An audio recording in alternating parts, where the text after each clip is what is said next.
we have to heat the greenhouse to have enough production, especially with a small greenhouse. We have to maximize the production. Area and land here in Madeira is really expensive and hard to get. As we know, like most of the damage done in the world and in the environment was done through the financial system and due to financial incentives to destroy the world, basically in the environment. And if you can replace that, Bitcoin then will be better for the environment than fiat money. So if we can with the miners, secure the Bitcoin network, and we can sell stuff in Bitcoin and we can buy stuff in Bitcoin, it's a circular economy that you basically can get free of that grapple of the economic system. So clearly it is a lot warmer in there than it is here. We've had to put our jackets on to come outside. It's probably what, 14, 15 degrees? Yeah. It feels a bit cooler because of the wind, right? But I wanted to ask you, now we're outside, like, why go to all of this effort? Because clearly like that's a big project, you know? You could have just got heaters. Like why do it with Bitcoin miners instead? Our project in farming and in agriculture is a sustainable project. So we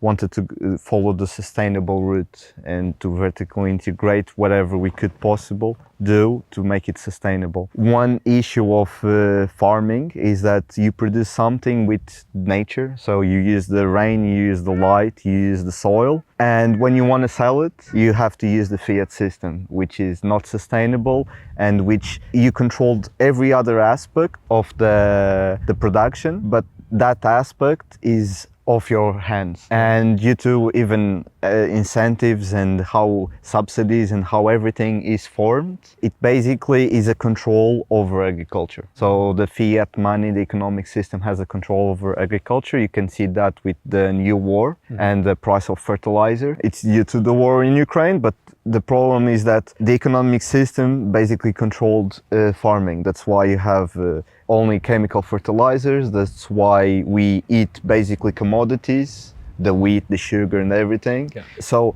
the financial system has its grip on farming, and the only way that farming exits that grip is with a more sustainable agriculture that doesn't depend on the inputs that they control, and at the same time money. So if we can basically with the miners secure the Bitcoin network and we can sell stuff in Bitcoin and we can buy stuff in Bitcoin, it's a circular economy that you basically can get free of that grapple of the economic system. Then you don't need them and they cannot control you. Okay. They cannot force you to do something. Yeah. And then agriculture and farming can be free. So the Bitcoin mining is just one component of this entire project you have, right?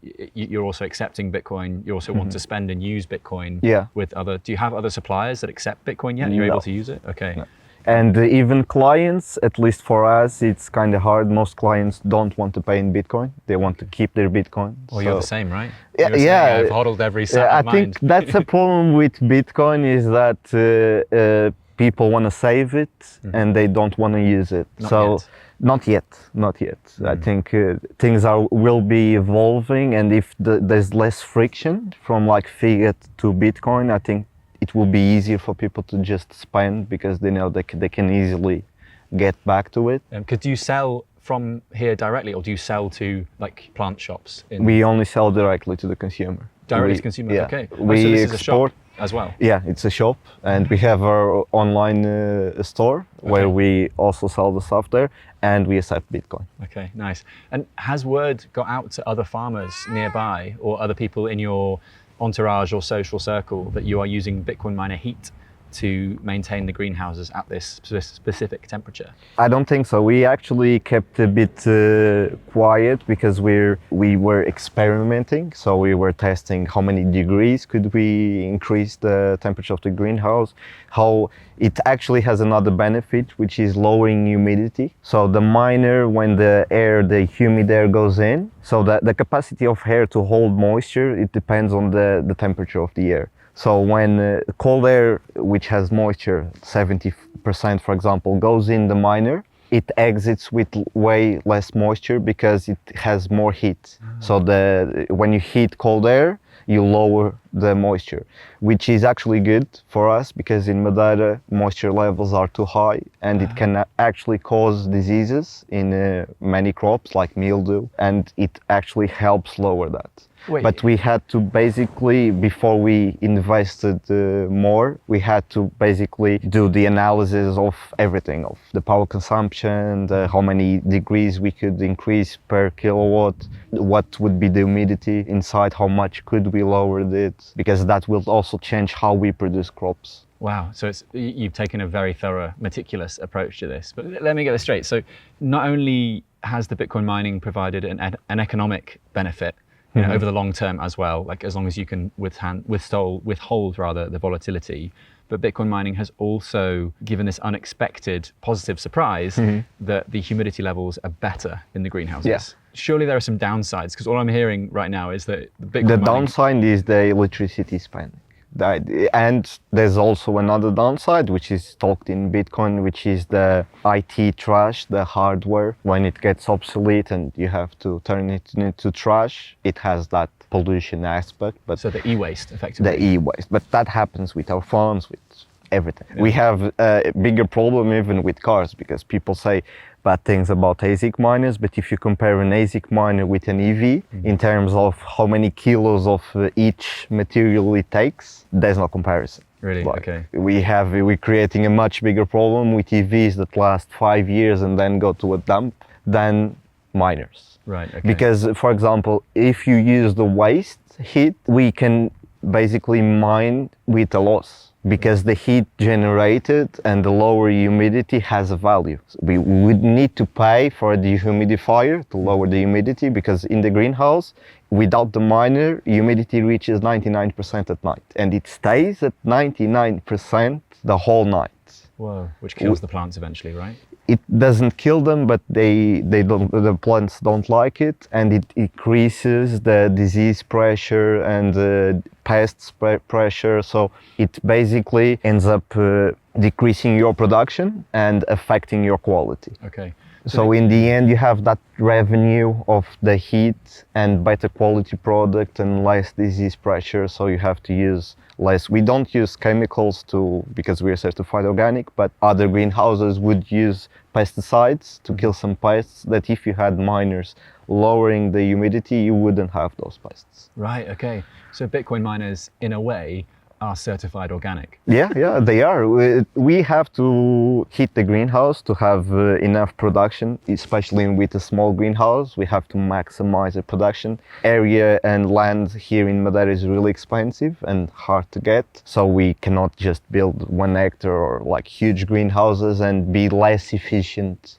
You cannot do that. You might do that in the mainland and in Spain, but you cannot do that in Madeira. So we really needed to heat the greenhouses, and also the other parts of the farming per se. There's many other options. We could use natural gas, we could use electric heaters, we could burn the forest down and put it in the biomass boiler. There's a lot of trees, you could chop down the trees? Exactly, and they're invasive trees, so it would be a favor for some people to actually clear it. But like when you go and measure and try to balance and try to say which is the most environmentally friendly, I would think that Bitcoin would be the most environmentally friendly, because the tree growing has a function, natural gas has its impacts. The Bitcoin, you can secure a network that, as we know, like most of the damage done in the world and in the environment was done through the financial system and due to financial incentives to destroy the world, basically in the environment. And if you can replace that, Bitcoin then will be better for the environment than fiat money. So if you could have money system that would be good for the environment or for the people, and that can be good for the environment in a way where you could take the wasted heat, the wasted lower humidity, and apply that to many farming activities. You have, for example, you can dry wood with miners. I've seen it in Norway and Finland. Exactly. There's a bunch of ways that we can increase our food output, our natural material building output, because currently we build everything with plastic. I think so. Everything goes back to farming. So the food we eat, how we build stuff, the clothes we like, it's all plastic. Yeah. It's all plastic because the financial system took us there, and it's all based on credit because it's all also the most advantageous way for the financial system to make money. And in Bitcoin is a more like nature way. So you don't want to spend just by spending. You want to keep it and make good investments with it to keep it growing. Yeah, that's It where that just meme, cannot be printed, and Yeah. nature is like that. You cannot just print something in nature. You have to, it takes time for it to build, and it's supposed to be resistant to the control of other people. Right. I mean, that's where that popular meme in the Bitcoin space comes from, right? The idea that you should lower your time preference. And what you're saying there is that in one word is what you're saying, right? That the approach that Bitcoin takes is that it's similar to farming, in that farming also lowers your time preference, because you can't expect to plant something today and get a reward in a few days. It's going to take, as you mentioned, with the trees, for example, 10 or 20 years before you then finally see that reward. And yeah, no, it's a super interesting approach. But when it comes to the Bitcoin mining itself, presumably you are pool mining here, right? You're not solo mining any of these miners. Were you ever tempted to solo mine? I did solo mining back then when the difficulty wasn't so high. Currently, solo mining is nice, but it follows the ethos of Bitcoin more than the pool, but it's almost like a lottery ticket. Yeah, it is. Yeah, 10-minute lottery ticket. Yeah. Yeah. And your experience in Bitcoin mining is clearly very extensive, very deep. You have a really impressive knowledge of the space, which would suggest that you've been mining for quite a long time. When did you first get into Bitcoin mining? 2011.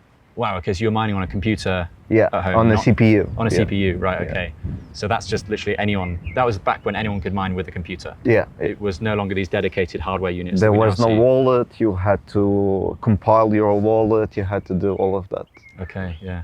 And There was no seed word. but this was before exchanges, this was before sort of Yeah, custody. I was a victim of Mt. Gox, the first exchange. That was a hack in 2013, was it? Yeah, yeah. Okay. Did you get the coins back? No, still not. So you've been force hodling those coins for 13 years. Yeah, basically. And so you were mining and doing IT stuff, your career, and then you pivoted into farming at some point along there. Why? Because of how the world was going and AI. So I was already working with AI in 2013. Right.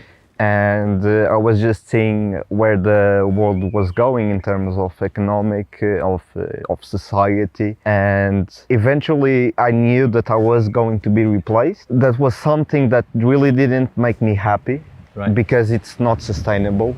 Like I wasn't building anything. So I think, especially now in software and in IT and in development, it's not rewarding, because you're building something that in 6 months, 2 months, it's gonna get replaced and obsolete. And here, when I plant a tree, it's growing, and 5 years after, it's better. So each year, it's growing. I'm not just eat, sleep, and repeat. Right. Build a computer, then comes the next generation, build another computer, and even I did some altcoin mining just to get more Bitcoin. Classic. Yeah.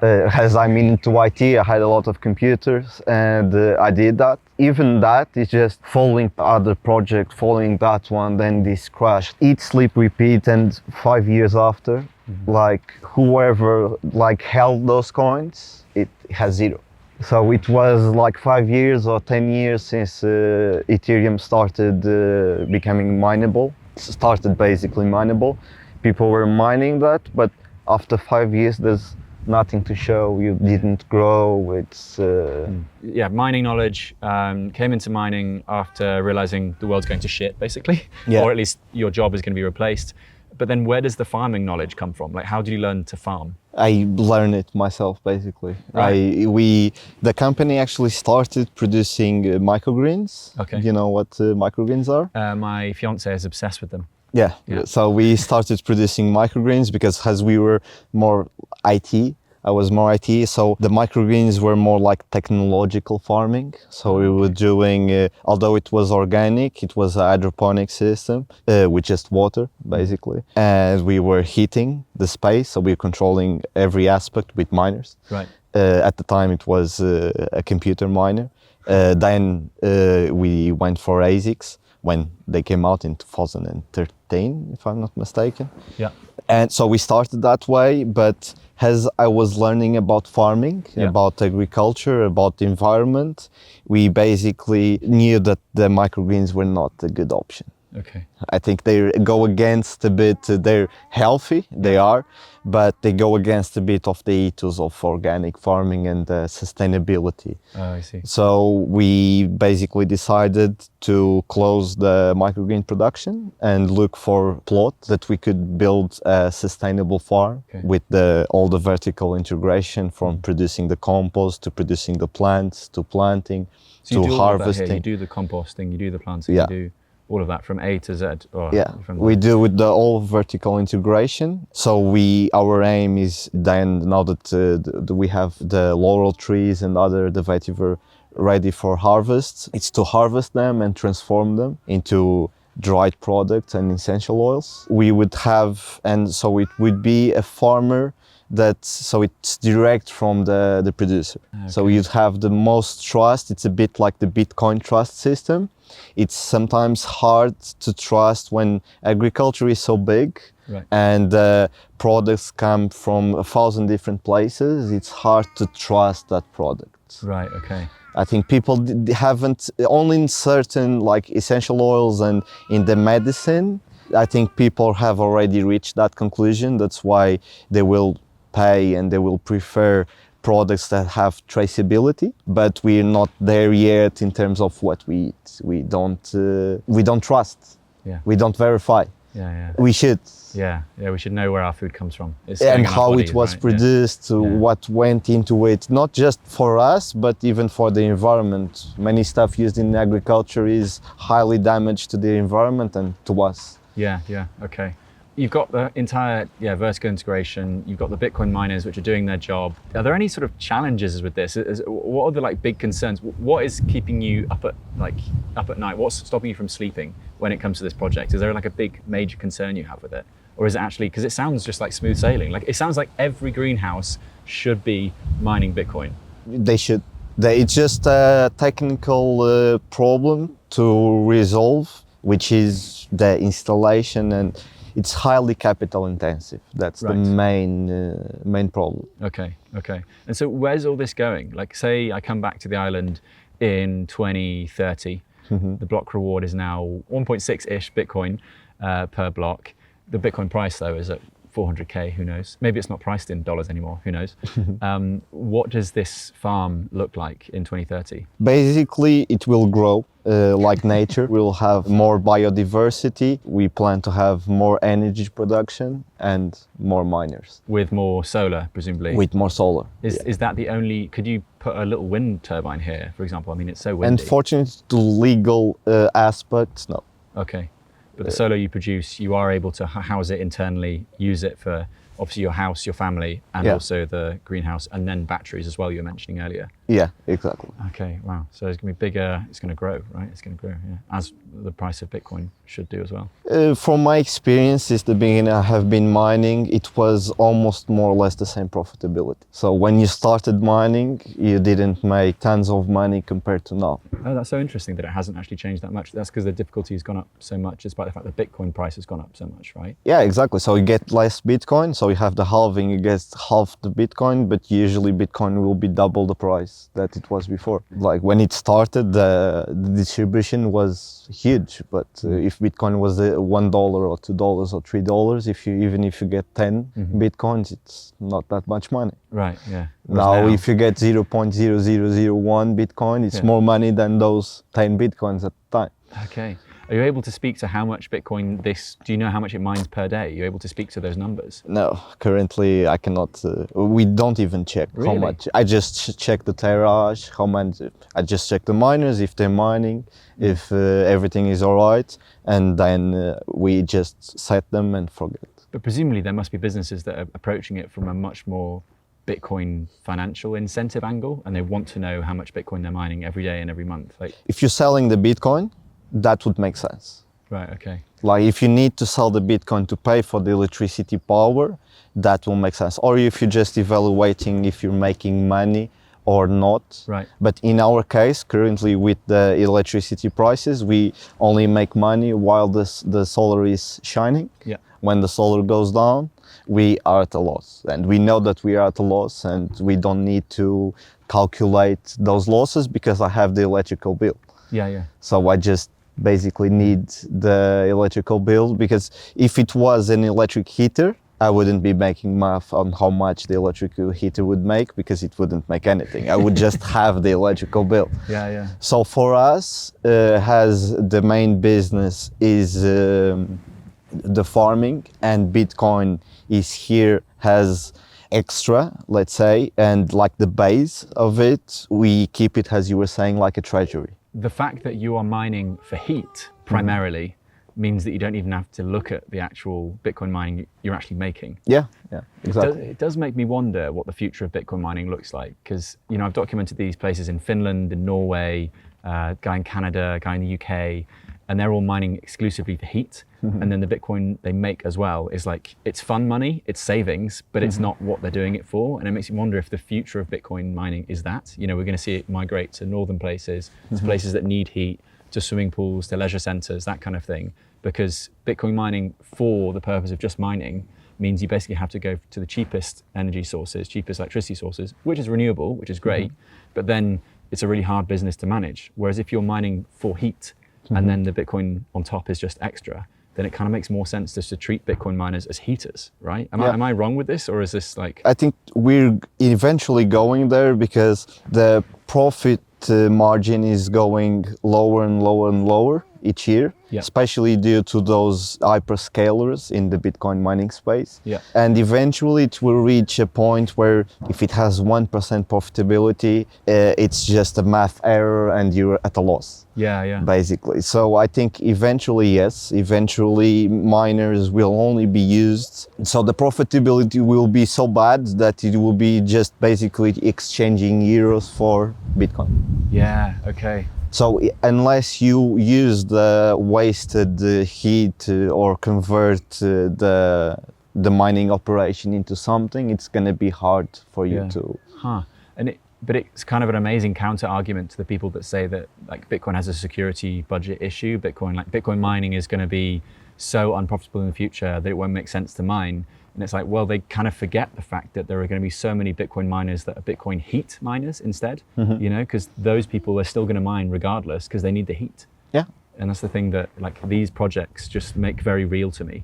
The fact that Bitcoin mining for heat is a huge potential industry, and right now we're just scratching the surface of it. Yeah, I think the area, the sector that has most to gain with Bitcoin is the sector that needs that thermal, that heat for their production, for the factories, for everything. Yeah. And I think that's where Bitcoin is going to shine, is instead of you just wasting electricity, you're at the same time wasting electricity, spending that, but producing heat and securing the monetary system. If we would replace the fiat system with Bitcoin, we would be basically doing three things at once. So you would be heating greenhouses or factories or whatever, and you would be securing the money. Yeah.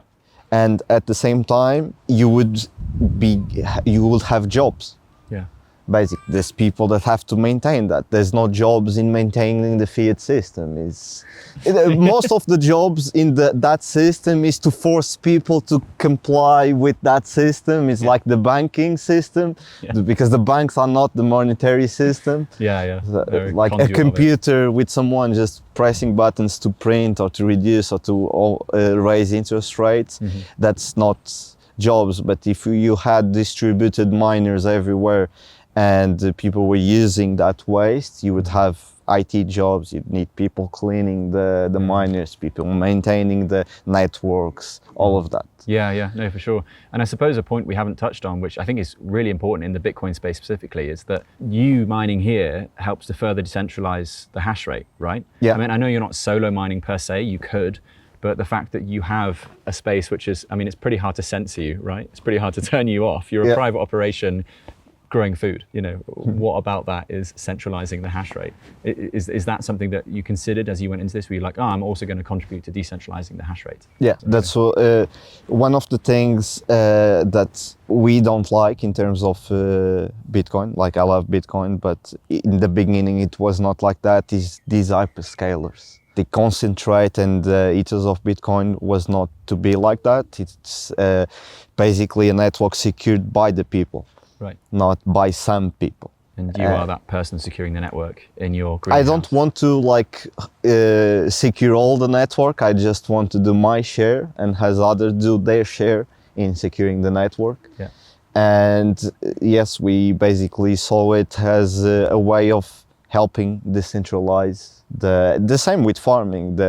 If you think about it, what we're doing here in farming, it's a bit of the same thing, because farming, it's also dominated by hyperscalers. And when you choose to create a farm in Madeira, for example, and feed people around you, you're basically decentralizing the food system. Yeah. Yeah. Otherwise, the food only comes from one place, goes to the same factory, is processed and is distributed by the same people. Right. Okay. Fred, thank you so much, mate. Pleasure. Awesome. What you're doing here is so awesome. It's so cool.